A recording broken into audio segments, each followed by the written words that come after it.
वालेकुम। आज मैं सिखाऊंगा ज़मीर। ज़मीर को इंग्लिश में प्रोनाउन कहते हैं।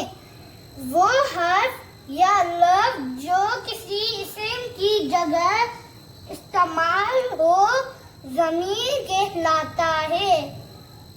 जैसे मेरा, उन, उस, आप, मैं, वो, तुम, उन्हों, हमारे, हम, तुम्हारा, हमें वगैरह।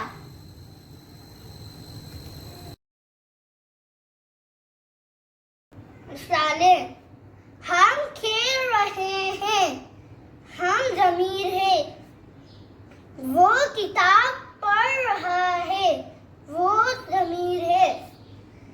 हमें अब अपना काम करना चाहिए, हमें ज़मीर है।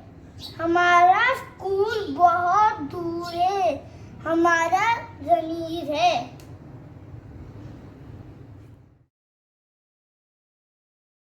अब भी आप लाइक शेयर सब्सक्राइब नहीं करेंगे और बेल आइकन का बटन दबाना मत भूलिएगा।